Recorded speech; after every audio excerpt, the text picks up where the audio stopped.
আজকে আমরা খুব সুন্দর একটা টপিক নিয়ে আলোচনা করব, যেটা খুব কনফিউজিং জায়গা। বিভিন্ন পরীক্ষায় এসে থাকে, সেন্ট্রাল গভর্নমেন্ট হোক, স্টেট গভর্নমেন্ট হোক, সেটা হচ্ছে পঞ্চপ্রয়াগ। তাহলে পঞ্চপ্রয়াগ আজকে আমাদের ক্লাস হবে পঞ্চপ্রয়াগ। সুন্দরভাবে একটা ট্রিক্সও দেবো, প্লাস হচ্ছে কি তার উত্তরগুলো জানবো, এবং পরবর্তীকালে এখান থেকে যদি কোশ্চেন আসে তাহলে অবশ্যই সেটা সলভ হবে। দেখো, তাহলে পঞ্চপ্রয়াগ উত্তরাখণ্ডে আমরা দেখতে পাবো পঞ্চপ্রয়াগ। তো পঞ্চপ্রয়াগে কোন নদী কোথায় আসছে, গঙ্গার উৎপত্তি কোথায়, ভাগীরথীর উৎপত্তি কোথায়, গঙ্গা কোনো গ্লেসিয়ার থেকে উৎপত্তি হচ্ছে নাকি হচ্ছে না, সেই জিনিসগুলো আমরা দেখব। প্রথমে আমরা কি দেখব? প্রথমে উত্তরাখণ্ডে বদ্রীনাথ বলে, আমরা বদ্রীনাথ ধাম আমরা তো যাই সবাই, তো সেই বদ্রীনাথ ধামের ওখানে আছে কি শতপথ গ্লেসিয়ার। সেই শতপথ গ্লেসিয়ার থেকে উৎপত্তি হচ্ছে একটা নদী, যে নদীটার নাম হচ্ছে Alaknanda. A for Alaknanda, A for Alaknanda. Okay, Alaknanda. এই অলকানন্দা রিভার শতপথ গ্লেসিয়ার থেকে উৎপত্তি হয়ে পড়ে কি হচ্ছে ধলিগঙ্গার সাথে মিশছে। ডি ফর ধলিগঙ্গা, ডি ফর ধলিগঙ্গা, ধলিগঙ্গার সাথে মিশছে। এরপরে ধলিগঙ্গার কোথায় উৎপত্তি হচ্ছে? ধলিগঙ্গার উৎপত্তি হচ্ছে উত্তরাখণ্ডের নীতি ভ্যালি, অর্থাৎ নীতি উপত্যকার সামনে বসুন্ধরা যে তাল আছে, সেই বসুন্ধরা তাল থেকে উৎপত্তি হচ্ছে। এইখানে আছে নন্দাকিনী ন্যাশনাল পার্ক রয়েছে। ওকে, সেই উৎপত্তি হয়ে পড়ে আসছে কোথায়? আসছে আমাদের দেখবো বিষ্ণুপ্রয়াগ। অর্থাৎ প্রথমে আমরা কাকে পাচ্ছি? প্রথমে আমরা পাচ্ছি বিষ্ণুপ্রয়াগ। বিষ্ণুপ্রয়াগে যে দুটির মিলিত রূপ হচ্ছে সেটা হচ্ছে, একটা হচ্ছে অলকনন্দা আর একটা হচ্ছে ধলিগঙ্গা। ধলিগঙ্গা এবং অলকনন্দা মিলিত হচ্ছে কোথায়? সেটা হচ্ছে বিষ্ণুপ্রয়াগ। বিষ্ণুপ্রয়াগ এসে পরে নতুন নামকরণ হচ্ছে। নতুন নামকরণ বলতে এই অলকনন্দার নামকরণটা থেকে যাচ্ছে, ধলিগঙ্গার নামকরণ থাকছে না। তাই ধলিগঙ্গা এখানে সমাপ্ত হয়ে যাচ্ছে। বসুন্ধরা তাল থেকে শুরু হচ্ছে, শেষ হচ্ছে কোথায়? বিষ্ণুপ্রয়াগে। ব্যাস, এরপরে অলকনন্দা এলো। অলকনন্দা আসছে কত দূর? এখানে নন্দাকিনী পর্যন্ত আসছে। অর্থাৎ নন্দাকিনীর এখানে সমাপ্ত হচ্ছে। এখানে হচ্ছে নন্দপ্রয়াগ। নন্দাকিনীর উৎপত্তি কোথায় হচ্ছে? নন্দাকিনীর উৎপত্তি হচ্ছে নন্দঘণ্টি গ্লেসিয়ার, যেটা গাড়োয়াল হিমালয়। দেখো, উত্তরাখণ্ডের হিমালয়টা দুভাগে ভাগ করা হয়েছে, একটা হচ্ছে কুমায়ুন হিমালয়, একটা হচ্ছে গাড়োয়াল হিমালয়। ম্যাক্সিমাম অংশটা হচ্ছে গাড়োয়াল হিমালয়। ওকে, কুমায়ুন হিমালয়টা অল্প। তাহলে গাড়োয়াল হিমালয় থেকে উৎপত্তি হচ্ছে তোমার নন্দাকিনী নদী।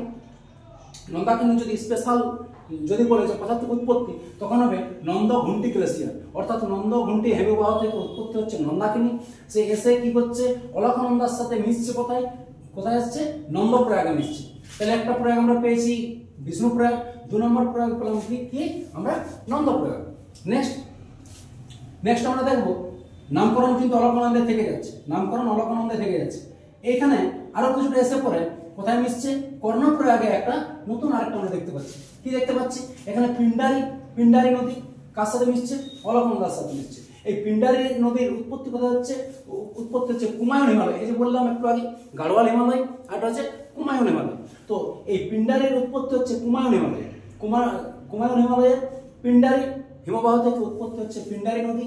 সেই পিন্ডারি নদী এসে পরে কর্ণপ্রয়াগে অলকনন্দার সাথে মিশে যাচ্ছে, এবং কি হচ্ছে? এবং আবার সে অলকনন্দা নামকরণ করেই সে কিন্তু বাহিত হচ্ছে। অলকনন্দা নামকরণ করেই সে কিন্তু বাহিত হচ্ছে। এখানে যদি মিশছে কোথায়? সেটা হচ্ছে কর্ণপ্রয়াগ। তাহলে আমরা 3টে জানলাম, বিষ্ণুপ্রয়াগ, নন্দপ্রয়াগ, কর্ণপ্রয়াগ। নেক্সট হচ্ছে কি? নেক্সট হচ্ছে মন্দাকিনী। মন্দাকিনী নদী কোথা থেকে উৎপত্তি হচ্ছে? এটা হচ্ছে সুমেরু হিমবাহ থেকে। এটা নেপাল হিমালয়ের অংশ। সুমেরু হিমালয় থেকে হিমবাহ থেকে উৎপত্তি হচ্ছে কি? মন্দাকিনী।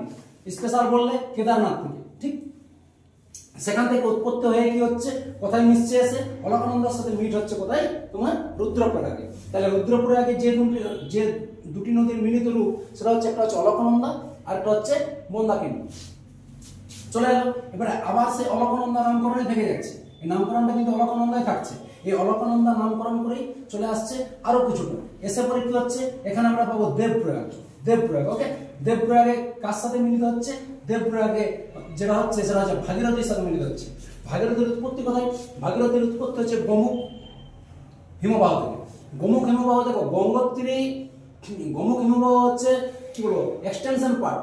ওকে, শেষের পার্টটা হচ্ছে গঙ্গোত্রীর পরে আছে গোমুখ গ্লেসিয়ার। সেই গোমুখ গ্লেসিয়ার, তারপরে গঙ্গোত্রী। এটার অ্যান্সার কি হয়? কখনো গোমুখও হয়, গঙ্গোত্রী হয়। যেমন একটা অপশন থাকবে, হয় গঙ্গোত্রী থাকবে, নয় কি থাকবে? গোমুখ থাকবে। এখান থেকে উৎপত্তি হচ্ছে ভাগীরথী। ভাগীরথী আস্তে আস্তে মাঝখানে আমরা পাবো যে তোমার হাইয়েস্ট ড্যাম সেটা হচ্ছে তেহরি ড্যাম। এখানে হাইড্রো পাওয়ার প্রজেক্টও আছে, তেহরি ড্যাম মাঝখানে আমরা পাবো। সেখান থেকে কি আসছে, সেই তেহরি ড্যাম দিয়ে বেরোচ্ছে, এসে পরে দেবপ্রয়াগে এসে পরে কিন্তু অলকানন্দার সাথে মিশছে। এরপরে যে নামকরণটা হচ্ছে সেটার নাম হচ্ছে, এটা হচ্ছে গঙ্গা। গঙ্গা আমরা দেখতে পাবো ঋষিকেশ, হরিদ্বার এই সমস্ত জায়গা দিয়ে তারপরে গঙ্গার একটা কোর্স আছে। তাহলে আমরা পঞ্চপ্রয়াগে কি কি জানলাম সেটা একটু শর্ট ট্রিক্সে দেখে নিই। প্রথমে হচ্ছে কি বিষ্ণুপ্রয়াগ, বি ফর বিষ্ণুপ্রয়াগ। বিষ্ণুপ্রয়াগ কে মিশছে, A for Alaknanda, D for Dhauliganga. ঠিক আছে, তাহলে অলকানন্দা এবং ধলিগঙ্গার মিলিত রূপটা হচ্ছে বি, অর্থাৎ BAD bad, BAD bad. Bad শব্দটা মনে থাকবে নিশ্চয়ই, বিএডি ব্যাড অর্থাৎ কি বিষ্ণুপ্রয়াগ, অলকানন্দা প্লাস ধলিগঙ্গা। নেক্সট হচ্ছে নান, এন এ এন, নান এটাও একটা শব্দ, এন এ এন। তাহলে কি হলো, এটা কি নন্দপ্রয়াগ। নন্দপ্রয়াগের কি কি পাচ্ছি, অলকানন্দা এবং কি নন্দাকিনী। তাহলে এই দুটো নদীর মিলিত রূপটা কি বলছি আমরা, বলছি আমরা নন্দপ্রয়াগ। নেক্সট আমরা কি দেখবো, cap, K A P, K A P, K A P. তাহলে কি পাচ্ছি, অলকানন্দা আর পিন্ডারি, অলকানন্দা আর পিন্ডারি মিলে কি হচ্ছে, কে তৈরি হচ্ছে, অর্থাৎ কর্ণপ্রয়াগ তৈরি হচ্ছে। তারপরে রাম, আর এ এম, রাম, আশা করি সবার মনে থাকবে নামটা, আর এ এম, রাম। তাহলে কি হচ্ছে, রাম আর এ এম মানে কি, মানে হচ্ছে রুদ্রপ্রয়াগ।